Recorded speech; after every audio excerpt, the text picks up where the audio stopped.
Vamos a pasar directamente a la segunda mesa de reflexión de esta jornada, titulada Los usos y el impacto de las redes sociales en el turismo. Recibimos en el escenario a la moderadora de esta mesa, Ana Jiménez, Director Strategic Partnerships en Kayak, y los panelistas y la panelista Alberto Linares, Mar Pagès y Guille Rodríguez. Cuando queráis.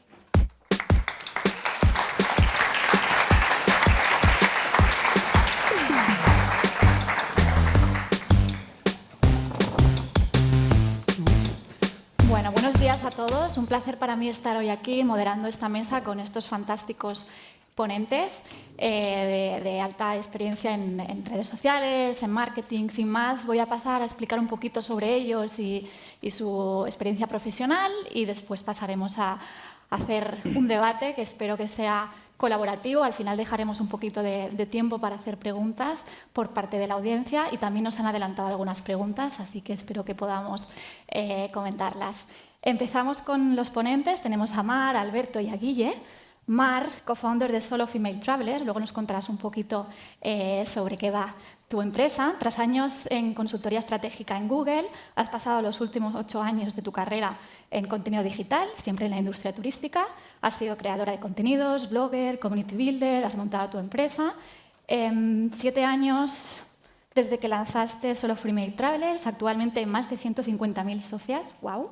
Y has crecido de forma exponencial desde el comienzo de la pandemia. Luego también nos interesa saber cómo has conseguido este crecimiento en momentos difíciles. Eres licenciada con MBA de SADE y llevas más de 16 años viviendo en el extranjero. Y pasas más de la mitad del año también viajando por el mundo, o sea, una auténtica viajera. Guille, director global de social media y reputación online del Palladium Hotel Group, asturiano, ingeniero en telecomunicaciones, doctorado. Estás cursando doctorado, pronto doctorado en innovación y neuromarketing, súper interesante, profesor en varias universidades y escuelas de negocios. Desde el 2012 eres el director corporativo de social media del grupo hotelero, Palladium Hotel Group. Nos contarás un poquito todas las actividades que estáis haciendo y las campañas de las que más orgulloso estás. Has conseguido ubicar a la cadena como la más influyente en redes sociales, o sea, felicidades también por esa labor. Y último, también enhorabuena por ser nombrado recientemente el mejor profesional del año en marketing por el Club de Profesionales de Marketing de Asturias. Gran labor, felicidades. Y por último, Alberto Linares, fundador de Brider. Luego nos contas qué es Brider y qué hacéis. Y director de innovación en EveryWow. No sé si lo he pronunciado bien. Perfecto. Alberto es emprendedor tecnológico especializado en procesos de innovación y desarrollo de audiencias digitales. Desde hace unos cuantos años trabaja en proyectos de realidad aumentada, muy interesante también cómo se aplica al sector, y también especializado en Meta, Facebook, Instagram, logrando el estatus de Spark AR, partner con su agencia EveryWow. Actualmente diriges Brider, que es una plataforma de audience intelligence con gestión de campañas interactivas en Twitch, y luego contaremos un poquito también cuáles son las opciones con Twitch. Presentados los ponentes, pasamos a las preguntas, que es lo más interesante de la sesión de hoy. Vamos a empezar con unas preguntas un poco más generales de los cambios que ha habido en el sector y después pasaremos a hacer preguntas más específicas de la experiencia de cada uno de vosotros. Por favor, si queréis añadir alguna cosa más, vamos añadiendo a lo largo de la sesión. La primera pregunta os la voy a hacer a todos, abierta. Y es, ¿qué efecto creéis que ha tenido la pandemia en el comportamiento de los viajeros y en redes sociales? ¿Creéis que ha cambiado la manera de relacionarse? ¿Creéis que es la misma? Empezamos, por ejemplo, Mar, contigo. Para mí es un poco como lo que se decía antes en la sesión anterior, ¿no? Al principio todos pensábamos que el comportamiento iba a cambiar, que la gente iba a ser más concienciada con el medio ambiente, con el impacto, y así lo veo en nuestro grupo online de Facebook, con los 150.000 mujeres que viajan solas. Así lo veo las discusiones cambiando, la gente siendo más consciente, pero ahora es como que puedo viajar, viajo, y lo hago como antes lo hacía, ¿no? Entonces creo que hay un poco como que estás restringido, no has podido hacer lo que te gusta hacer tanto, y en el momento que lo puedes hacer es como abre las puertas y la gente lo hace tal y como lo hacían antes, y ahora que hace casi un año que muchas de nuestras socias ya viajan, pues estoy viendo como que hay un poco más de la reflexión que había durante la pandemia, de decir, vale, vamos a repensarlo. Ahora que ya he hecho ese viaje que hacía 2 años que esperaban hacer, voy a intentar repensarlo un poco más. Pero sí que es verdad que vi eso, vi que al principio todo el mundo pensaba esta es una oportunidad para hacer las cosas, para repensar cómo viajo, abre las puertas y viajo y lo primero que puedo, al sitio donde puedo ir como puedo, y ahora como volver a repensar un poco más. Y en vuestro caso, Guille, ¿habéis cambiado la manera en la que interactuáis desde la cadena con vuestros usuarios? ¿O? Sí, yo creo que una de las consecuencias directas de la pandemia fue el aumento en el consumo de pantallas, ¿no? En general, ¿no? Unas veces por necesidad y otras veces pues por opción, porque no solo las utilizamos para entretenernos, también para inspirarnos, y creo que ahí es donde el sector travel tiene una oportunidad grande, que es en las primeras fases de ese traveler journey, en el que el viajero empieza a imaginar su viaje, que ahí es cuando realmente comienza el viaje, cuando empiezas a imaginarlo. Y creo que sí que quizá algunas personas que a lo mejor todavía no estaban de forma natural o nativa en estas plataformas de contenido, buscando información sobre destinos, sobre viajes, etcétera, sí que creo que ha sido un pequeño catalizador, ¿no? La pandemia, porque al final todos nos hemos visto obligados a teletrabajar, a usar herramientas que quizá no habíamos utilizado hasta entonces, y también eso afecta a la hora de buscar destinos, de elegir hoteles, de planificar un poco nuestros viajes, ¿no? Y sí que notamos que el contenido inspirador, el contenido que el viajero busca, sobre todo en esas primeras fases, es el que mejor funciona y el que más retorno nos da, ¿no? En plataformas sociales y también de entretenimiento. Muy bien.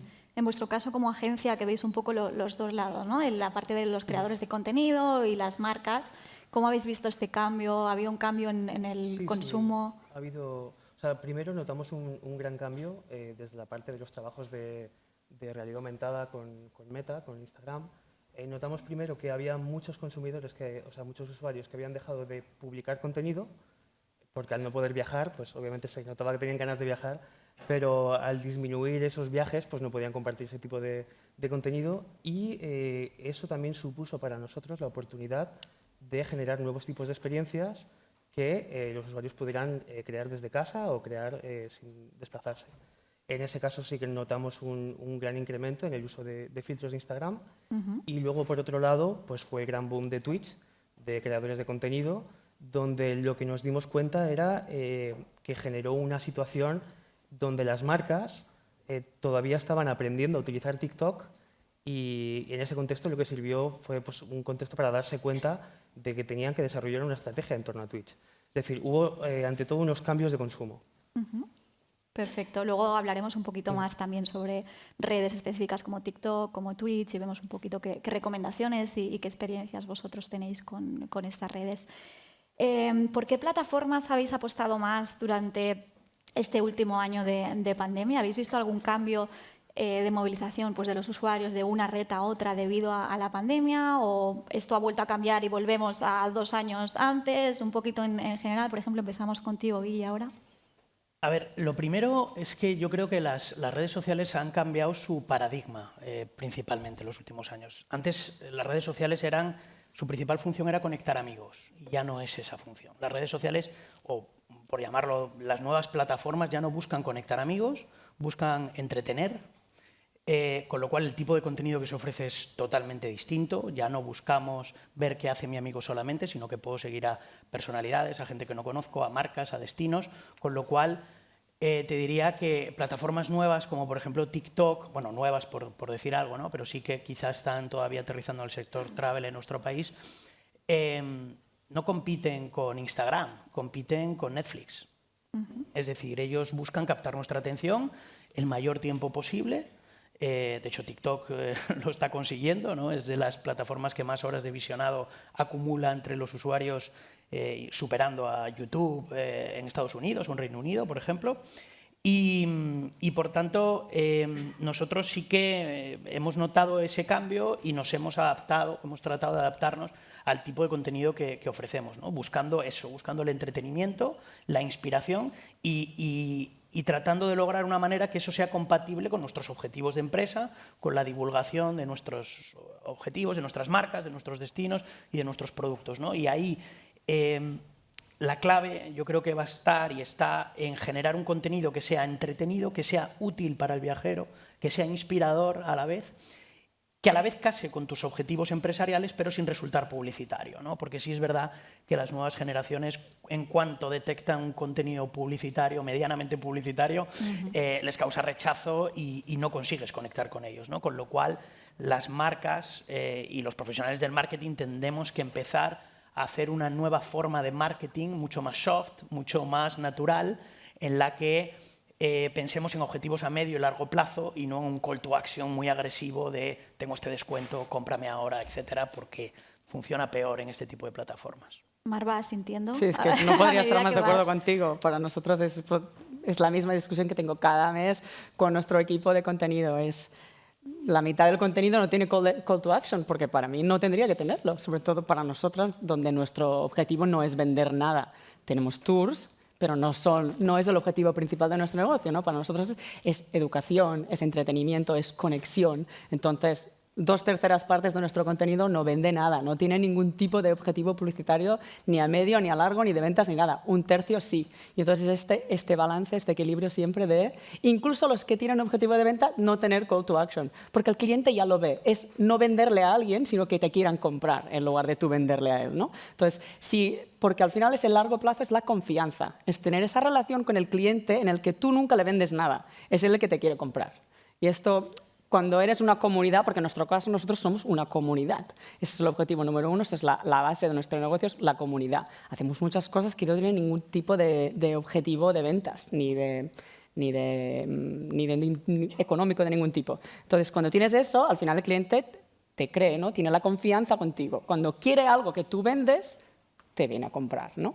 Entonces, es este objetivo muy a largo plazo que, claro, cuando estás en una empresa grande es complicado de explicarlo a los de arriba, ¿no? Cuando eres emprendedor, pues eres tú. Es que muchas veces, perdona que te interrumpa un segundo, el principal problema está en medir con los KPIs erróneos, ¿no? Si tú mides una acción de branding con KPIs de venta, pues puedes pensar que es un fracaso cuando a lo mejor ha sido un éxito y ha ayudado mucho a tus indicadores de marca, ¿no? Os preguntaré después un poquito sobre los KPIs. Y veo que ese es una lucha de los profesionales que más o menos tenemos clara esa visión, pero que obviamente eso tiene que casar con unas cifras de negocio, con unas métricas de negocio que se entienden y que tienen que estar ahí, ¿no? Pero quizá hay que hacer mucha pedagogía sobre esto del medio y el largo plazo que decía, ¿no? Totalmente. Enlazando con lo que estáis hablando ahora, en vuestro caso me gustaría, porque cada uno tenéis objetivos diferentes, entonces, ¿qué KPIs usáis para medir el éxito de vuestras campañas? Entiendo que en vuestro caso como agencia pues depende un poco de los objetivos de la campaña, ¿no? Pero empezamos por ti, por ejemplo. Hombre, a mí me ha parecido muy interesante el punto de vista de ellos en cuanto a que se centra, como creadores de contenido, lo primero que hacen es desarrollar un buyer persona sobre el cual la comunidad siente empatía y se desarrolla esa comunidad, esos valores, se transmite esa visión. En nuestro caso, como partners tecnológicos, sí que intentamos buscar una visión orientada más bien a Gen Z, donde lo que hacemos es dar herramientas para que sea la comunidad quien genere contenido que está alineado con sus valores, para que sean ellos quienes transmiten esos valores. Entonces, obviamente hay que compatibilizar y compaginar una estrategia con otra, mientras la marca hace branding, mostrándote un destino turístico, mostrándote ese buyer persona. Pues, por ejemplo, desde la realidad aumentada sí que hemos notado el cambio de la parte de los selfies con filtros, o soy un gatito, soy un perrito, lo que sea. Ahora, en los próximos meses, vamos a tener las nuevas capabilities de World AR, en los cuales los destinos y las marcas podrán posicionar experiencias de realidad aumentada de manera física. Es decir, que cuando una persona visite un lugar físicamente, podrá encontrarse con una experiencia exclusiva. Eso supone una gran oportunidad para destinos turísticos, pues a la hora de generar una experiencia en la que tú quieras educar o quieras transmitir pues una forma de viajar, o a la hora de desarrollar una comunidad, pues desde luego es una oportunidad perfecta para un poco crear unos guidelines o expresar una intención de cómo quieres que sea y acercarte a ese objetivo. Muy bien. Volviendo, por ejemplo, Guille, hablabas de, en vuestro caso habéis invertido bastante en TikTok y habéis tenido varias campañas exitosas. En esas campañas de TikTok, por ejemplo, ¿qué medidas tomabais a nivel de éxito? ¿Cuáles eran los KPIs? Por ahora TikTok lo estamos considerando como una plataforma de las fases iniciales del viaje, ¿no? De las fases altas del funnel de venta, que se suele decir, ¿no? Es decir, inspiración, alcance, ¿no? Normalmente miramos cifras de alcance, miramos cifras de interacción, pero no estamos mirando cifras de venta. Para empezar, porque es complicado hacer esa trazabilidad, porque una compra de viaje no es una compra de una camiseta, no es una compra impulsiva que puedes hacer en el momento me gusta y le doy a un botón. Implica programar vacaciones, implica organizarte con las personas que vas a viajar, mirar en varias fuentes, con lo cual es un proceso con varios puntos de interacción por varios canales, y a lo mejor una persona que te acaba reservando en un call center o que te acaba reservando por tu web, en realidad el 80% de esa decisión la tomó gracias al contenido de tus redes, pero no le puedes atribuir esa reserva directamente, ¿no? Con lo cual, partiendo de que tenemos ese reto de medición, de trazabilidad y de atribución de las ventas, nosotros lo que nos centramos es sobre todo en las fases iniciales de alcance, de conocimiento de marca, de pequeñas interacciones, de crecimiento de nuestra comunidad, y es ahí donde estamos por ahora enmarcando, muy centrado en destinos, toda nuestra actividad de TikTok, que Palladium tiene unos 45 hoteles repartidos en 6 países, 10 marcas distintas, y por ahora lo que hemos optado es por salir con un único canal corporativo donde vamos divulgando todas las marcas, todos los destinos, y vamos un poco haciendo una comunicación así más entretenida que verticalizando marca por marca o hotel por hotel, ¿no? Sino ofreciendo una versión más diversa de lo que tenemos que ofrecer. Muy bien, yo creo que el tema de atribución es un reto para todos los profesionales del sector de marketing. Nos daría para otra sesión, ¿no? Para hablar de cómo afrontarlo. Mar, en vuestro caso, ¿habéis tocado TikTok o qué plataforma ha sido la que más habéis invertido? Para nosotros Facebook, claro, porque ahí es donde está nuestra comunidad, que ahora va a cumplir 7 años. Luego Instagram, porque también es parte de Facebook y porque lo mismo que tú, es muy inspiracional, es el arriba del todo y nos sirve mucho para la parte educativa que hacemos y la parte de entretenimiento. Entonces, Instagram sería la segunda. Justo acabamos de empezar con TikTok también, estrategia similar a la tuya, un poco también testeando las aguas y viendo, no sé, qué vamos a hacer con esto, cómo va a funcionar, ¿no? Yo ya no soy de la edad de TikTok, pero nuestro equipo, pues les he pedido a las 3 que se pongan ellas enfrente de la cámara, porque yo creo que muchas marcas donde sufren en el tema de TikTok es que TikTok es muy personal. No puedes hacer algo con imágenes de stock, con vídeo de stock, tienes que estar tú. Entonces, ¿quién se pone enfrente de la cámara? Pues nosotras nos ponemos las 5.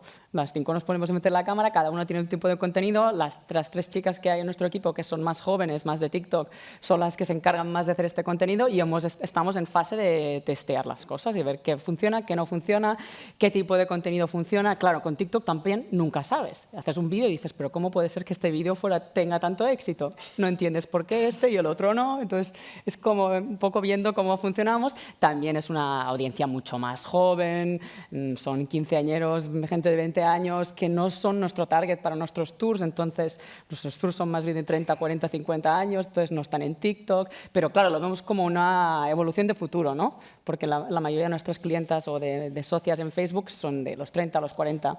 Y con Instagram también lo mismo, 20, 30, 40. Entonces, en TikTok es como la evolución del futuro y ver qué pasa, porque ahí es donde pasan todo el tiempo. Veo que tú vas diciendo, ¿no? No, es que no estoy del todo conforme en el matiz de la audiencia, porque sí que es verdad que la audiencia de TikTok se ha, no sé si la palabra es envejecido, pero bueno, sí que ha madurado ligeramente en el último año y pico. Ha crecido. Y si bien empezó, sobre todo en nuestro país, ¿no? Con lo que tú comentas de adolescentes haciendo bailecitos, y quizá eso fue también una cosa que no le hizo nada bien a TikTok como marca, ¿no? Porque las empresas y las marcas decíamos, bueno, no tiene sentido que yo esté ahí porque no tengo nada que aportar, ni la comunidad de TikTok tiene nada que aportarme a mí. Sin embargo, cuando hablé con ellos la última vez, me dijeron, Guille, es que más del 40% de nuestra audiencia tiene más de 25 años ya. Es decir, que sí que ha crecido, ¿no? Sí que le está comiendo terreno. Es decir, todas se van como envejeciendo, ¿no? Facebook ya está en los más de 45, Instagram ya está pues, en los más de 30. Hoy en día un adolescente ya no entra en Instagram, ya entra directamente en TikTok o incluso en Snapchat, ¿no? En otras plataformas, con lo cual lo que tenemos nosotros las marcas es el reto de hablar el código que decías tú, ¿no? de cada una. Y de esas. Ponerte enfrente, porque Exacto. ¿quién se pone enfrente de la cámara? Y el contenido de Facebook no te vale para TikTok, y el contenido de Instagram, quizá algún reel que puedas utilizar, pero hay que hablar el código y el formato y el lenguaje adecuado de cada plataforma, porque hay audiencias distintas que demandan un contenido distinto. Y se me planteaba una pregunta que no tenía en el guión, pero entonces, ¿cómo hacéis para gestionar esas redes? ¿Tenéis en el equipo gente que pertenece a esa audiencia que son los creadores de contenido o cómo lo gestionáis? Bueno, en mi caso es quizá un caso un poco extraño porque sí que Palladium tuvo una apuesta muy clara por el tema de las redes sociales ya desde el año 2012, hace 10 años. Cuando me incorporo yo a la compañía, decide crear este departamento in-house y al contrario que muchas otras hoteleras, incluso mucho más grandes que nosotros, todo nuestro equipo está in-house, es equipo contratado. Los community managers son trabajadores de la empresa, no son agencias externas. Aunque nos podamos apoyar en agencias para proyectos puntuales, ¿no? Con lo cual, lo que voy haciendo es tratar de ir configurando un equipo, te diría que muy propicio al cambio, porque al fin y al cabo se hablaba en la mesa anterior, ¿no?, del entorno VUCA, volátil, incierto, complejo, ambiguo, al final cambiante, ¿no? Y lo que tenemos, los que vamos a pelear en este ambiente, lo que tenemos que tener seguro es que es un entorno cambiante, donde tenemos que reaprender. Cuando yo entré en Palladium, Instagram prácticamente no existía, y ahora estamos en TikTok. Quiero decir, mi trabajo no se parece en nada al que hacía hace 10 años, ni el de mi equipo. Entonces, por ejemplo, yo el perfil de community managers que ficho para mi equipo son casi todos creadores de contenido audiovisual, videógrafos, fotógrafos, que al principio me costó, ¿no?, incluso con el Departamento de Recursos Humanos, porque ellos buscaban expertos en redes sociales. Yo decía, no, quiero creadores de contenido, quiero contadores de historias, quiero gente que sea capaz de hacer un buen vídeo que te emocione, que te inspire a viajar a este sitio. Y eso no se enseña tan fácil como manejar una página de Facebook o Instagram, ¿no? Y por tanto, es un perfil de community muy enfocado al audiovisual, ya, al vídeo, a la creación de contenido inspirador, tanto en foto como en vídeo, como en el redaccional, ¿no?, que cada vez tienes que decir más con menos palabras y ser más inspirador casi sin escribir, porque cada vez se lee menos lo que escribimos. Muy bien. Lo mismo. Yo diría que Palladium está adelantado a su tiempo. Porque nosotros que trabajamos con muchas marcas y con distintos tipos de empresas, vemos que obviamente eso es tendencia, llegará algún día a ser lo normal, pero lo habitual es encontrarte con departamentos de marketing que deciden subcontratar y dependiendo del retorno pues van probando estrategias, pero claro, luego también, por un lado, toda esa parte de creación de contenido y de posicionamiento es lo que te decías, es el top of funnel. Y claro, pues también aprovecho y te pregunto, ¿crees que en un futuro cercano contrataréis a un grupo de streamers también para que hagan Twitch? Sí, ¿por qué no? ¿Por qué no? En Twitch, por ejemplo, es una plataforma que estamos evaluando, ¿no? Lo que hacemos antes de empezar en una plataforma es tener claro para qué empezamos, ¿no? Entonces, por ejemplo, en TikTok yo tenía el mismo miedo que tú, Mar, de quedarme ya fuera generacionalmente de TikTok, ¿no? Decir, esta ya me pilla mayor. Y finalmente, pues mira, la pandemia me vino bien para conocerla. Me puse como deberes el pasar tiempo todos los días mirando TikTok. De repente vi que su algoritmo me empezaba a enseñar un contenido muy interesante, no los bailecitos que yo creí que me iba a enseñar, sino contenido de todo tipo, de ciencia, de viajes, de divulgación, de marketing, cosas muy interesantes, y vi que la atención que yo dedicaba a la plataforma iba creciendo cada día y que yo cada día dedicaba más tiempo a la plataforma, ¿no? Entonces, una vez que yo creía que conocía bien la plataforma es cuando empecé con mi equipo a trabajar en la estrategia, ¿no? ¿Y qué tengo que aportar yo a la comunidad? Porque esto sí puede ser un error si tú solo vas a una comunidad a ver qué te aporta a ti. Si tú no vas a aportar nada, vas a fracasar, casi seguro. ¿Y qué podía la comunidad aportarnos a nosotros, ¿no? ¿Qué propuesta de valor teníamos para ese canal? Y así fue como lo hicimos, y es como estamos en la misma fase en la que estamos ahora, por ejemplo, con Twitch o con otros proyectos, evaluando si tenemos algo que aportar interesante ahí y cómo podemos retomar, tener un retorno de esa presencia, ¿no? Sí, un poco como lo que habíamos comentado antes, a la hora de estrategias, está claro que si, por ejemplo, en TikTok o en Instagram o en Snapchat tiene sentido que la marca genere una comunidad, genere contenido, pero quizá dentro de Twitch no tiene sentido que pues, un operador monte su propia marca y dedique a crear horas de contenido todos los meses, o sea, todas las semanas, teniendo perfiles dedicados solo a eso.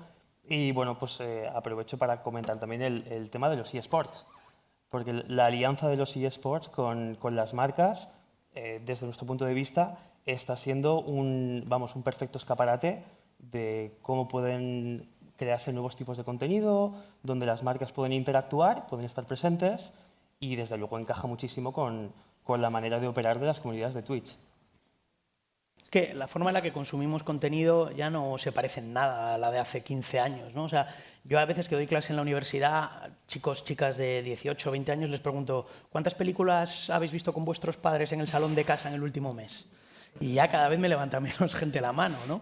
Y digo, claro, es que ahora ya cada uno ve su película en su móvil, en el momento que quiere, en su habitación, somos gente multipantalla y por tanto, las marcas lo que tenemos es la obligación de detectar estos cambios de comportamiento, estos cambios sociales y tratar de adaptarnos para aportar un valor ahí, ¿no? Estoy de acuerdo contigo en lo de empezar allí y ver qué aportas a la plataforma antes de saber lo que te aporta a ti. Que volvemos a la discusión con los de arriba, ¿no? Al final es la negociación, ¿no? Pero es así, tienes que entrar y ver, voy a observar. Yo como tú pues me puse en TikTok y pensé, a ver qué hay aquí. Y entonces empecé a ver la gente que tiene, las cuentas que tienen éxito, ¿no? ¿Qué hacen? ¿Cómo lo hacen? ¿Qué tipo de contenido me interesa a mí? ¿Cómo puede esto encajar con nuestra estrategia? ¿Cómo funciona todo esto? Al final también con el largo plazo, con lo que tú dices de las comunidades en Twitch, pues es aquello, pues vamos a construir nuestra comunidad, porque esta comunidad puede ser seguramente es totalmente diferente a la comunidad que podamos tener en Instagram, a la comunidad que podamos tener en Facebook, a la comunidad que tenemos de gente que se suscribe a nuestra newsletter mensual, que también es diferente a las otras dos. Eso para nosotros lo vamos viendo, ¿no? Y solo ahora que me acuerdo, cuando antes hablábamos de la trazabilidad y de aplicar la venta donde venga, nosotros al final lo que hemos visto que nos funciona muy bien, claro que también somos un negocio pequeño, es preguntarle a la gente, ¿dónde has oído de nosotros? ¿De dónde has venido? Y ahí vamos viendo, pues mira, tantos vienen de Facebook, tantos vienen de Instagram, tantos vienen de TikTok. Claro, muy poquitos vienen de TikTok, pero al final, una vez construyes la plataforma 2, 6 meses, 7 meses, 12 meses, al final tienes tu comunidad y cuando quieren comprar lo que tú vendes, te lo compran a ti. Exacto. Al final es que es lo mismo, ¿no? Con cualquier red social es lo mismo, con Twitch va a ser lo mismo. Pues tú tienes allí, vas formando tu confianza, tu conexión con la audiencia, con tus potenciales clientes y al final te compran, o si no te compran ellos, se lo dicen a su amiga que busca lo que tú vendes y entonces así es como te ven, ¿no? Sí, pero bueno, también lo que decías de que preguntáis directamente para saber de dónde vienen esos referrals, pero precisamente porque es difícil de medir. Es complicadísimo. Y además la gente se equivoca, porque me dicen, no, es que vengo de... Y yo pienso, seguro que no vienes de allí. Me vienes de otro sitio. Claro. Porque me dicen, vengo de un ad. Y yo digo, no, pues no me vienes de un Facebook ad, porque no hacemos Facebook ads. Entonces, claro, se equivoca muchas veces, ¿no? Pero al menos te da como... ves tendencias, ¿no? Sí, bueno, yo desde mi parte, como sector agencia, sí que vemos esa necesidad o ese compromiso de seguir desarrollando herramientas para crear capas y capas de datos, capas de información, para que también el usuario se pueda expresar y pueda también generar esa huella de data, para lo que hablábamos antes de la trazabilidad, poder saber de dónde viene, dónde ha sido ese impacto que ha generado ese cambio de decisión o que le ha ayudado a inspirarse y a decidir que este es el destino al que quiere ir. Entonces, si bien nosotros por la parte de realidad aumentada, obviamente tenemos un compromiso, o sea, iniciando por Snapchat, que luego continuó con Instagram y ahora estamos con TikTok, que TikTok recientemente ha lanzado ya su plataforma Effect House para desarrolladores de terceros, pero luego por otro lado sí que es verdad que con Twitch tenemos un approach completamente distinto. O sea, con Twitch hacia donde nos dirigimos es un poco a lo que llamaban la televisión del futuro, donde la gente va a poder participar, donde ese contenido va a ser interactivo y creemos que para todos los que estáis desarrollando comunidades también os va a ayudar a que en un futuro cercano os va a volar un poco la cabeza de ver el tipo de campañas que se pueden hacer, el tipo de iniciativas que se pueden lanzar y cómo puedes realmente acelerar la toma de decisiones o como mínimo desarrollar nuevas audiencias que puedes medir y a partir de ahí las puedes targetear, cosa que con TikTok es bastante complicado por ahora. Yo creo que además lo que vemos en todos los canales al final es que el tema de las redes sociales se va personalizando más a la forma individual, ¿no? Entonces, para las marcas es más y más complicado, porque al final TikTok, Twitch es es una persona que está enfrente de la cámara. ¿Cómo se pone la marca enfrente de la cámara? Tienes que tener tus generadores de contenidos que son los que se ponen enfrente, ¿no? ¿Y qué pasa cuando esa persona se va? ¿Qué pasa cuando esa persona está de vacaciones?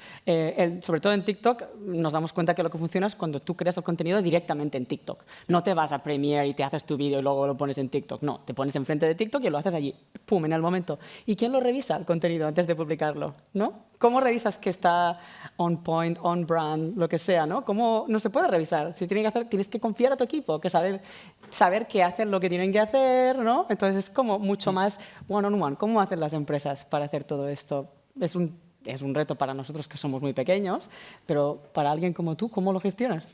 Bueno, cuando íbamos a salir en TikTok, yo lo que hice con el equipo fue preparar. Sí que hay una opción que te deja el contenido en borrador, ¿vale? Como en borrador. Entonces lo que hacíamos es que trabajamos todo el equipo sobre una única cuenta, que era la corporativa, y yo iba validando el contenido con ellos durante el primer mes, mes y medio, hasta que teníamos un buffer, por así decirlo, un colchón de un mes de contenido, de tal forma, porque hay otro reto añadido a lo que comentas, que es que producir un contenido para TikTok no lleva el mismo tiempo que producir un contenido para Instagram o para Facebook. La media está en 40 y pico minutos de elaboración de ese contenido, con lo cual un post en Instagram, si tienes las fotografías adecuadas o los vídeos o tal, puedes resolverlo mucho más ágilmente, ¿no? Con lo cual nosotros teníamos ese buffer, de ese colchón de seguridad, y a partir de ahí lo que hice fue ir estableciendo una dinámica que cada destino iba publicando un día, ¿no? Con lo cual estamos en 6 países, pues tenían 6 días de margen hasta que tenían que hacer el siguiente contenido, ¿no? Y eso nos daba margen para trabajar, para revisarlo, pero en una fase muy inicial. Después yo no soy partidario en mi dinámica de trabajo con el equipo de tener que validarles todo. Una vez que ya tenemos el marco, que todos hemos entendido el camino y que ya veo que las correcciones que ya iba haciendo eran mínimas, pues ya el equipo rueda solo, ¿no? Y simplemente pues voy yo aprendiendo de ellos y voy haciéndoles pequeñas aportaciones, sugerencias, cosas que veo que me gustan para que lo vayan implementando, pero ruedan solos. Muy bien. ¿Cuál sería la campaña de la que estáis más orgullosos? La pregunta os la lanzo a los 3. Empezamos por Alberto, por ejemplo. Hombre, campañas de las que hemos lanzado, la verdad es que son muy, muy, muy variadas. Elige una. Para nosotros, una que nos cambió fue la campaña que hicimos para socios del Manchester City, y que lo que hicimos fue un cromo, era el típico cromo de fútbol, donde el usuario pues, aparecía su cara dentro del cromo. Y esa campaña se lanzó con todos los partners y fue la primera vez que se consiguió convencer a, creo que fueron un total de 75 partners, y fue una campaña global. Y eso sentó precedentes para cambiar la manera de entender las campañas de redes sociales con activaciones utilizando tecnología de realidad aumentada, en este caso. Y para nosotros fue un gran cambio porque ayudó a la hora de definir unos procesos, definir unos workflows, y también pues, un poco lo que decías de confiar. Hay que confiar, y pues sí que teníamos una comunidad de referencia donde habíamos validado, habíamos probado que eso iba a funcionar, y pues tuvimos creación de contenido desde más de 40 países. O sea que para nosotros esa fue una gran campaña. Después. En tu caso, Mar, ¿alguna campaña tanto vuestra como a lo mejor de alguna empresa del sector que digas, wow, si tengo que recordar alguna campaña, esta es la mejor de la historia, por innovadora, por disruptiva? Nosotras no hacemos muchas campañas, pero hablándolo con mi socia decía, ¿cuál es la campaña que más te acuerdas? Y ella, que es australiana, me comentaba la campaña que hicieron de Crocodile Dundee, que se ve que turismo de, ¿sabes la campaña que prefiero? Turismo de Northern Territory en Australia, la provincia del norte, que es donde está crocodilos por todas partes.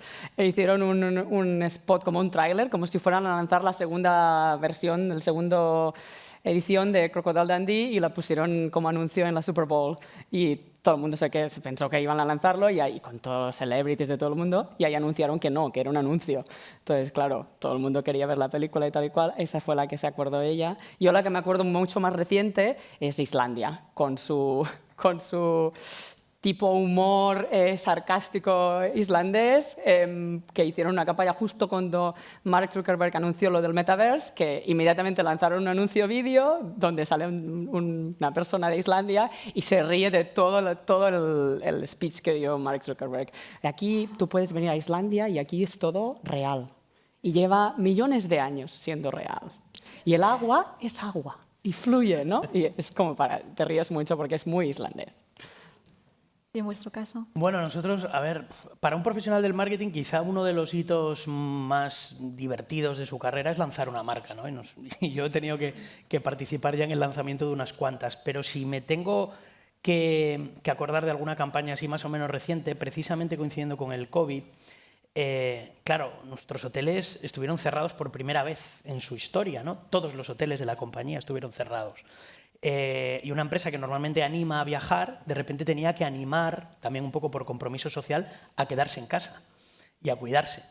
Y lanzamos una campaña que se llamó Late Check-in, haciendo un simbolismo con el late check-out de los hoteles, ¿no? El hacer check-out un poco más tarde para disfrutar más de la habitación. Pues lo que hicimos fue lanzar la campaña Late Check-in. Vamos a hacer check-in pero un poquito más tarde. Ahora toca parar, toca cuidarse, toca aislarse. Y esa campaña desembocó en el lanzamiento de un proyecto que tuvimos que reconvertir sobre la marcha, que era el lanzamiento de nuestro canal de televisión. Íbamos a lanzar un canal de televisión, Palladium TV, que en principio iba a ser interno, iba a ser para las televisiones de los hoteles, con un contenido muy potente a nivel audiovisual, guías de destino, consejos, recetas gastronómicas, muy entretenido y de muy buena calidad, y que lo que hicimos fue reconvertirlo a un contenido digital para ser consumido durante el confinamiento desde las casas, ¿no? Entonces tuvimos que girar todo el proyecto, un proyecto en el que llevamos casi 2 años trabajando, y la campaña Late Check-in desembocó en ese lanzamiento de Palladium TV como una plataforma de contenidos de viajes, ¿no? Y quizá pues, fue un momento, por lo emotivo y por lo duro del contexto, pues muy, muy importante, ¿no? para la compañía, esa campaña. Muy bien. ¿Y a nivel sector, alguna campaña internacional que digas pues admiración? Ahora no se me viene ninguna así a la cabeza, ¿no? Al final, volviendo al COVID, ¿no? Lo que sí percibí y me gustó mucho fue un poco la unidad, ¿no? Del sector a la hora de apelar a esa responsabilidad, con las medidas que había que tomar, con cómo íbamos a volver, y luego el reto que supuso para todo el sector comunicar cómo volvíamos, porque no se volvía en plenitud de facultades, por así decirlo, ¿no? Y había que comunicar unas experiencias de viaje que ahora iban a ser con mascarilla, que ahora iban a exigir que los buffets cambiaran, que iban a exigir que la forma de relacionarse cambiara, y con lo cual, no te sabría decir una en concreto, pero sí que en general todo lo que se comunicó durante esta época en esa línea me pareció muy potente, y que las marcas dieron un do de pecho ahí en cómo reinventarse, ¿no? Yo vi un par de campañas que me llamaron mucho la atención dentro de Twitch, en este caso. Una de ellas fue, creo que fue desde alguna entidad de promoción de turismo de Singapur, donde montaron un canal de Twitch que era un directo desde dentro de un taxi. Entonces, desde el chat podían pedir, tenían un mapa y accedían a un destino turístico. O sea, decían, queremos visitar en la plaza, no sé qué. Y entonces el taxista decía, a la plaza tal, perfecto. Y empezaba a conducir y te hacía un tour, te hacía un recorrido, y de hecho ese taxista pues era como el taxista de una zona, como de su barrio. Entonces pues te empezaba a contar, pues aquí en este barrio pasó no sé qué, no sé cuánto. Y llegamos, pues mira, aunque quieres ir a la plaza, luego te recomiendo que vayas al otro sitio porque tal. Y lo cierto es que hacían horas y horas de contenido donde ya pues el señor en su taxi, para arriba, para abajo, para arriba, para abajo. Y como experimento fue muy, muy interesante. Y luego otra campaña que además esta se lleva un montón de premios, que fue la de turismo de Nueva Zelanda, que justo antes estaba hablando en la conferencia virtual el hombre este de Nueva Zelanda, que ellos lanzaron, Nueva Zelanda con Twitch, lanzaron una campaña en colaboración con varios streamers muy potentes, en los cuales ellos anunciaban la salida de un nuevo videojuego, que era Nueva Zelanda, el videojuego. Entonces empezaba a jugar, venga chicos, vamos a jugar este videojuego, y el videojuego era muy realista, pero parecía un videojuego. Y claro, pues tú manejabas a una persona corriendo por mitad de la selva, se encontraba una bici, se subía en la bici, pasaban cosas y ya te dabas cuenta que esto era como un vídeo montado para parecer un videojuego. Y al final lo que te decía, dice, pues no, todo esto no es, esto es la realidad, esto es lo que te vas a encontrar, pero claro, también era con esa distancia de todavía no. Plan, ahora se consume como videojuego, en cuanto se pueda, pues lo podrás hacer en la realidad. Pero me pareció muy interesante también aprovechar ese formato de videojuego para enseñarte como el formato de cómo quieren que su destino turístico sea consumido. Es decir, te indicaba de pantalla número 1, la jungla, y te hablaba de pues los principales territorios que tenías que ver, las principales ciudades, o otra fase, bueno, pues a la hora de estructurar y de mostrártelo en movimiento, pues no sé, me pareció también una forma muy interesante a la hora de crear una estrategia, ¿no?, de cómo dirigirse al consumidor. Bueno, espero que el año que viene, en la edición del año que viene, podamos ver ejemplos también nacionales, ¿no?, de esta nueva plataforma que todavía está bastante inexplorada en España y en muchos otros países, pero creo que es interesante ver cómo algunos destinos ya están haciendo sus primeras prácticas y Nueva Zelanda es un buen ejemplo. Si no lo habéis visto, os invito también a buscarlo, es un gran ejemplo. Mar, cambiamos un poco de rumbo. Mitad de la pandemia y decidís lanzar un nuevo negocio que es el viaje en tour de mujeres que viajan solas, que acaba siendo todo un éxito. ¿Cuál ha sido la clave? ¿Cómo has conseguido y cómo os decidís en mitad de la pandemia que el volumen de viajes era mínimo vamos a lanzar un tour para mujeres, ahora es el mejor momento? ¿Cómo llegáis a eso? Es una pregunta que me hago yo misma. ¿Por qué estuvimos tan, no sé, valientes, supongo, hace más de un año en medio de la pandemia? Pero claro, también supongo que me revierto a lo que decía antes de la confianza del largo plazo, porque nuestra comunidad tiene 7 años, entonces nuestras clientas ya nos conocen desde hace mucho tiempo, entonces la confianza ya la teníamos y vamos a lanzar antes de empezar la pandemia, por suerte no lo hicimos, pero claro, como somos una comunidad global, tenemos una perspectiva muy diferente, ¿no? Yo soy de aquí, pero yo vivo en Singapur desde hace 11 años, mi socia es de Australia, nuestra comunidad es un 50% de Estados Unidos, entonces, ¿qué pasa? Que en Estados Unidos nunca dejaron de viajar, ¿no? Entonces yo estoy en la comunidad en Singapur, que fue el otro extremo, ¿no? 2 años completamente cerrado, con la mascarilla, con máximo 2 personas durante 2 años, y estaba allí viendo cada día la comunidad con todo el mundo viajando en todas partes, ¿no? Entonces, claro, nosotras siempre teniendo el pulso en el sentimiento de nuestra comunidad, hasta el momento que vimos ya no hay travel shaming. Ahí fue el momento donde vimos que nuestras socias ya no se criticaban las unas a las otras por viajar. Ahí fue el momento en que dijimos, la gente está dispuesta a viajar. Pensando también en el cliente americano, que era nuestro primer cliente, porque nunca dejaron de viajar. Entonces, cuando fue en ese momento en el que vimos que la comunidad ha crecido de forma desorbitante durante la pandemia, pasamos de 25.000 a 150.000 durante la pandemia. Claro, cuando la gente no podía viajar, se iban online, ¿no? Entretenimiento, pero también conexión. Cuando estás solo en casa, te falta comunidad, ¿no? Te falta ese sense of belonging, ¿no?, que tienen nuestras clientas, que es lo que les falta. Es decir, yo quiero viajar sola, pero nadie en mi familia viaja sola, mis amigos tampoco viajan solas, todas se piensan que estoy loca. De golpe entro en una comunidad y veo que hay 150.000. Es que no es tan raro como todo el mundo me dice que es, ¿no? Y millones más que las hay, ¿no? Entonces, claro, llegan al grupo y esa conexión durante la pandemia muy importante. Entonces, nosotros estuvimos trabajando en la confianza, en tener un espacio seguro, donde no hay trolling, donde no hay nada negativo, ¿no? Esto lo curamos mucho, nos enfocamos mucho en todo esto. Y cuando vimos que ya el cliente nuestras socias estaban dispuestas a viajar otra vez, lanzamos los tours y empezamos con una campaña con la Oficina de Turismo de Cataluña en Asia-Pacífico, que es donde yo estoy basada, con Singapur, que hicimos una campaña virtual. Eso fue en abril del año pasado, cuando todavía estaba en España en estado de emergencia, cuando la Casa Batlló estaba cerrada, cuando la Sagrada Familia estaba cerrada, y nos dieron acceso, ¿no? Entonces hicimos esta campaña durante toda una semana entera, yendo de forma directa, ojalá lo hubiéramos hecho a través de Twitch un poco más interactivo, ¿no?, porque fue limitado al Facebook Group, y hacíamos live streaming en los diferentes sitios de Cataluña, en Barcelona, en varios sitios, con guías locales, haciendo streaming durante toda la semana. Cada día había un tema diferente y así lanzamos el viaje a Barcelona-Costa Brava, que es el mes que viene, y luego lanzamos Tanzania, que Tanzania nunca había cerrado las fronteras, luego Islandia, que también fueron los primeros países de abrir fronteras y de quitar restricciones, y yo creo que el éxito viene de esto, viene de que tener esta comunidad, este largo plazo, yo no te estoy vendiendo nada. Yo veo que tú tienes esta necesidad de viajar en grupo porque no tienes amigos que quieren viajar y no quieres hacerlo sola. Y aquí te pongo este viaje que cumple justo lo que tú necesitas. Y entonces, como somos viajes pequeños de máximo 14 personas y tenemos 150.000 socias, pues claro, también es una fracción de nuestra comunidad que quiere viajar en grupo. La mayoría es viajante independiente, pero fue así como creo que tuvimos éxito. Y también, claro, para nosotras desde un punto de vista de negocio fue una necesidad de viajar, de lanzar unos viajes que nos pudieran traer unos ingresos para gestionar todo el equipo y el crecimiento desorbitante de la comunidad, que requiere 24 horas al día, 7 días a la semana. Bueno, enhorabuena por ese éxito. Da gusto contar casos de éxito y de crecimiento, ¿no? Durante pandemia y de empresas que se lanzan, se atreven a lanzar en ese momento. Pero bueno, ya no es algo nuevo, veníais ya de 7 años haciendo un trabajo de comunidad y construyendo esa Exacto, conexión. es el largo plazo siempre. Muy bien, perfecto.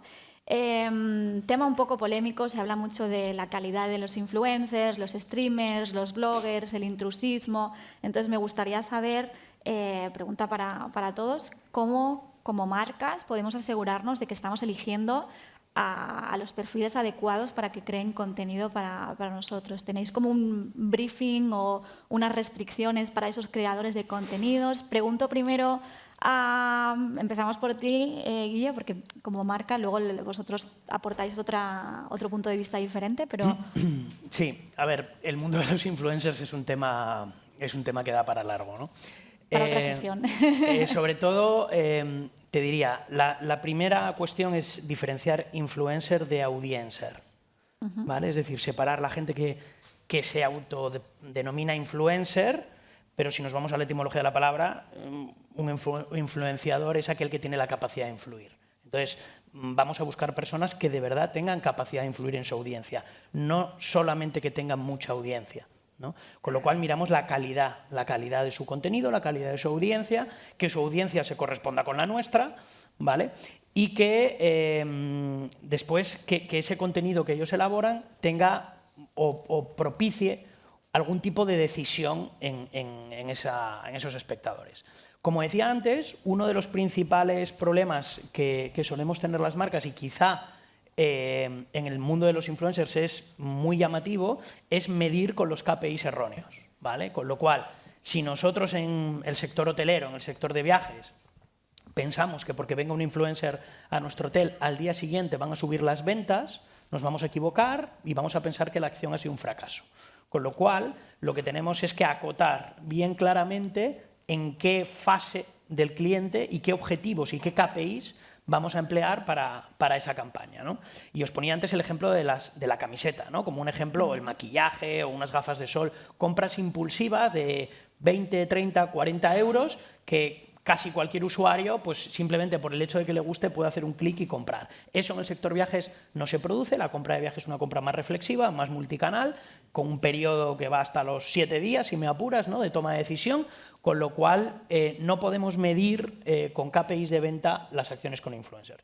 ¿Cómo hacemos para maximizar el retorno? Bueno, pues teniendo bien claro cuál es el objetivo, que normalmente son objetivos de marca, de reconocimiento, de alcance, de crecimiento de comunidad, etcétera, midiendo con los KPIs adecuados y después macheando mucho las audiencias, es decir, viendo que ellos comprometen un contenido de calidad, que tienen un contenido que se adecúa a lo que tú quieres comunicar. Hoy en día hay que tener ya muchas variables en cuenta, no vaya a ser que ese influencer, yo qué sé, 2 meses antes se hubiera dicho algo que sea incompatible con tus valores de marca, por ejemplo, ¿no? Es decir, hay que tener mucho cuidado a la hora de elegir las personas a las que al fin y al cabo estamos dando un altavoz de nuestra marca. Y luego nosotros lo que trabajamos es siempre con acuerdos muy abiertos y donde buscamos mucho la naturalidad, no buscamos, como decíamos antes, la publicidad, ¿no? De fijaros que me ha invitado Palladium a este hotel. No buscamos eso, sino que buscamos, y muchas veces se extrañan, ¿no? Algunos de los influencers con los que hemos trabajado dicen, ¿pero qué tengo que publicar? Y yo le digo, no, publica lo que tú quieras destacar de tu viaje. Lo que más te haya gustado, lo que más te haya llamado la atención. Yo puedo decir, oye, mira, tengo interés en posicionar mi restaurante del hotel o tengo interés en posicionar mi terraza para que me venga gente de fuera. Me gustaría que hablaras de la terraza, hasta ahí, ¿no? Pero no nos metemos en marcarle el texto que tiene que usar, la foto, el call to action, etcétera, porque entonces perdería efectividad, perdería naturalidad y cada influencer tiene que contar tu historia adaptada a sus códigos y a su audiencia y a su lenguaje habitual, ¿no? Para que sea creíble. Con lo cual, más o menos, tratamos de mantener estas directrices para que funcione y tengamos éxito con estas acciones, que por otro lado son decenas, ¿no? Porque en el sector, no sé, imagino que a todos los que trabajéis en el sector os sucede que os llegan cientos de peticiones de influencers y de algunos jetas que no son influencers, que lo que pretenden es que les paguemos las vacaciones, ¿no? Por eso el reto de distinguirlos. Mar, en Yo que vuestro además caso- soy blogger de hace 8 años que tengo mi blog y que soy de la que te manda el email. Bueno, yo no los mando, pero sí, yo tengo las dos perspectivas. Tengo la perspectiva de estar en el otro lado, tengo la perspectiva de ser alguien que lleva muchos años en la industria de negocios, ¿no? Trabajé 4 años en Google en la parte de travel también. Tengo todas las perspectivas y ahora tengo la perspectiva de negocio y tengo la perspectiva de la comunidad, donde hasta un cierto punto la comunidad es un influencer, porque nosotros somos influencers de la comunidad. Yo que pongo muy pocos posts en nuestro grupo, cuando lo hago, claro que saben quién soy yo, ¿no? Y como siempre mantenemos el grupo tan fuera de cualquier tipo de promoción, cuando yo recomiendo algo, o yo o mis compañeras recomiendan algo, pues claro que se lo creen, porque solo recomendamos las cosas que recomendamos de verdad, ¿no? Entonces, teniendo todas las perspectivas, bueno, claro, es que podríamos tener 300 sesiones sobre este tema, ¿no? Pero yo quiero solo remarcar dos datos que me parecen muy interesantes y que espero que sean interesantes para la gente que está en la industria del turismo. Una es, cada año nosotras hacemos, a final de año, hacemos una encuesta en nuestras miembros que tiene unas 5.000 respuestas, donde les preguntamos ¿cuánto confías en estos canales?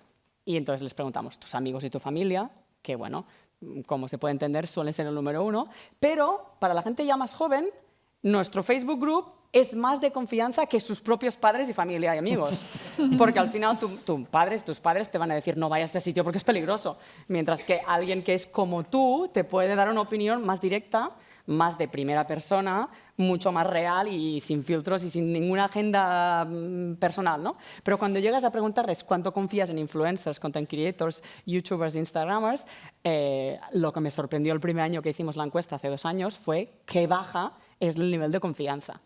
Y no solo eso, porque estamos hablando de un 30 o un 40%, que es bajísimo. O sea, antes que esto se confían casi más en la televisión.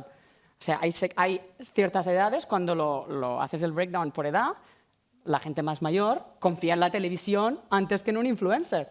No es esto todavía lo que más me sorprendió, sino que la confianza en las marcas de viajes es más elevada que en los influencers.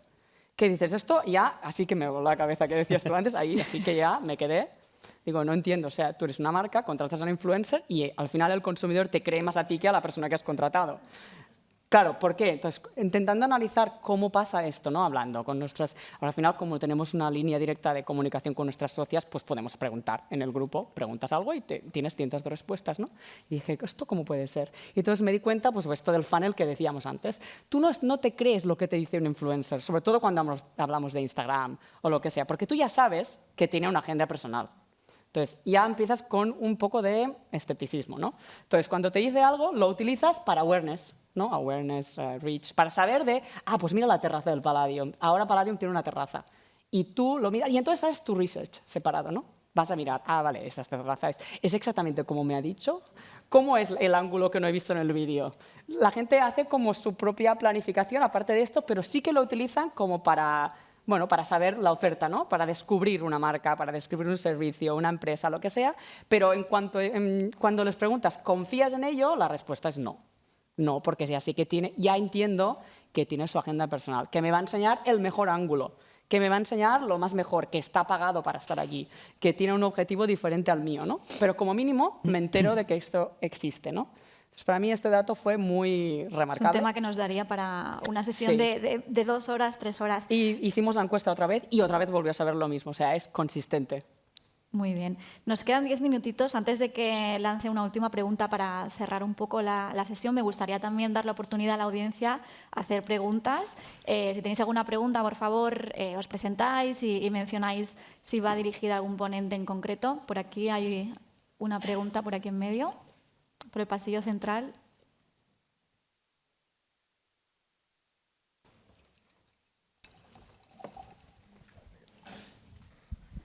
¿Qué tal? Buenas tardes. Me llamo Marco y organizo congresos sobre sostenibilidad para influencers y creadores de contenidos del sector viajes. Y bueno, creo que no se ha hablado aquí, ni en la mesa redonda anterior ni en esta, de la importancia que tienen los influencers reales en su forma de viajar para promover la sostenibilidad en destinos y de la de la gente que viaja. Y era para... Creo que lo hacen muy pocas empresas, se preocupan de esto, muy pocas instituciones o casi ninguna, y era para preguntaros qué os parecía.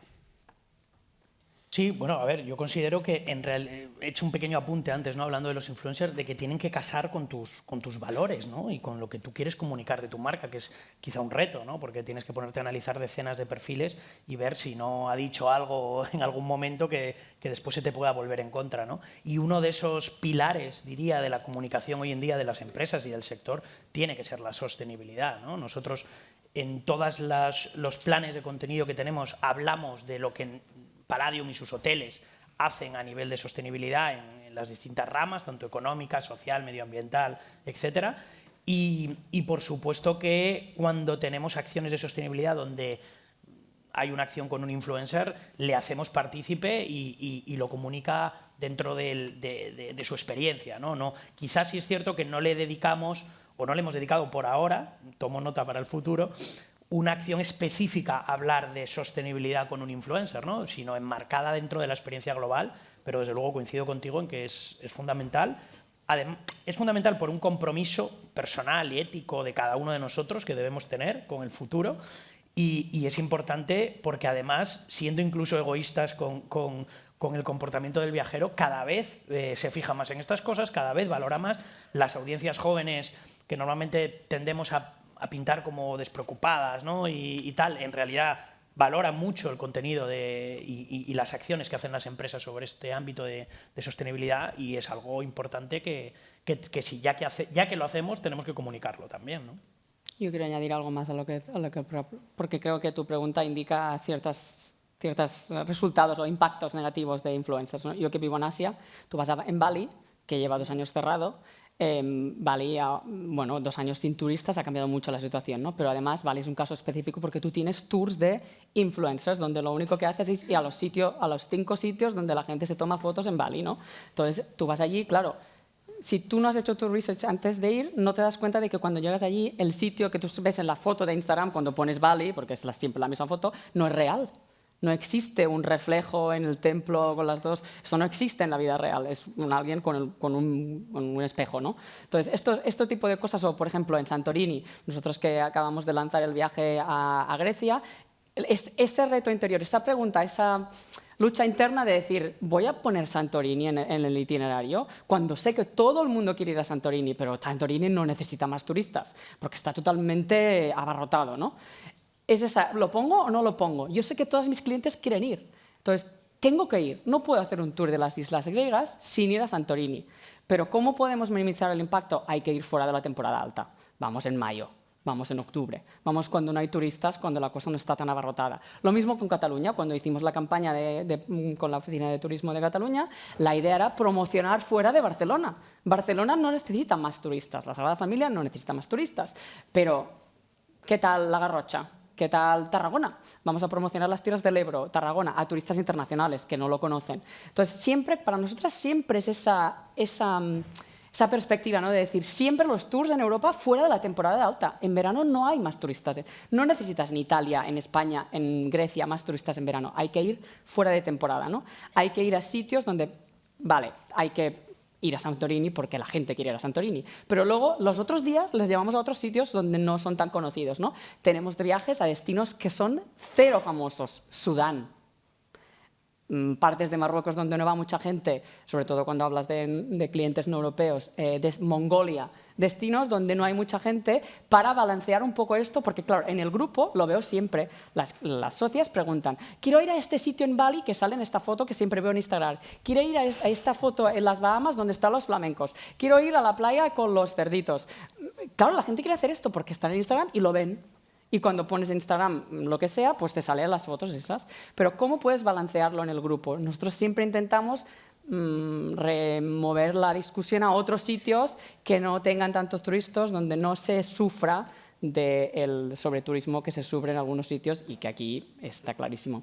Eso nos llevaría a otra pregunta que también hemos recibido por email de la audiencia y es los efectos negativos, ¿no? de las redes. Pues ese viajero que está buscando hacer esa foto que han hecho cientos de miles en Instagram y en realidad no aporta ninguna experiencia, sino es colgar. Y además otra no es foto. real, a veces no es ni Exacto. real. Y llegas allí y hay cola. Es un Hay tema una cola para complicado. sacarse esa foto. Nos quedan 2 minutitos. Otra pregunta y no sé si nos va a dar tiempo a todas las preguntas. Buenos días. Bueno, yo soy Luis, de Executive Restaurants of the World y Upper Eat. Y tengo una duda que me surge porque cuando habláis de todo el tema de influencers y demás, ¿qué ocurre con el B2B? ¿No? O sea, no hay ninguna estrategia a nivel redes dirigida al B2B. Aquí hay hoteleros, aquí hay agencias de viajes, me imagino. Mi labor al final son restaurantes corporativos, pero ¿qué ocurre con el B2B? Al final nunca oigo ni escucho nada de este tema. Quería saber vuestra opinión, si hay alguna manera de generar ese contenido dirigido a B2B. Sí, bueno, nosotros al menos sí que es algo que trabajamos constantemente, ¿no? Y desde hace años ya. Hacemos un contenido específico, en algunos casos hecho por B2B, es decir, por tour operadores, por agentes de viaje, etcétera, etcétera. Tenemos una plataforma que se llama Palladium Connect, que es una plataforma de aprendizaje sobre los destinos y productos de Palladium, que está dinamizada en redes sociales, que también buscamos que sean los propios agentes de viaje los que generan contenido y los que promueven eso. Y luego, bueno, hay muchas acciones comerciales que siempre hoy en día ya tienen, aunque nacen desde una perspectiva offline, tienen una trascendencia online, ¿no? Muchos fan trips, viajes con tour operadores, con agentes, etcétera, que hoy en día ya les implicamos en la generación de contenido y les implicamos y les hacemos llegar recursos para que ellos también a la hora de prescribir ese destino o ese hotel los tengan a su disposición, ¿no? Y nosotros al menos sí que en esa línea sí que trabajamos desde hace muchos años, porque de hecho es una vía estratégica y muy potente, ¿no? En nuestro mix de clientes Me global. temo que no nos queda mucho tiempo. Hay otra mesa después de nosotros. Me sabe mal porque había más preguntas por aquí, pero si queréis os invito a que nos busquéis después por la audiencia y si son preguntas específicas o más en el grupo nos las hagáis. La próxima pues intentaremos pedir a los organizadores que nos den media horita más para poder hacer preguntas. Es muy buena señal que tengáis preguntas. Muchísimas gracias a los tres por estar aquí. Creo que en algunos momentos he sentido que vosotros mismos ibais lanzando nuevas preguntas. Me habéis facilitado mucho el trabajo de moderación. Un placer también a la audiencia por lo colaborativa que habéis sido y os dejamos con la siguiente mesa. Muchas gracias. Muchas gracias.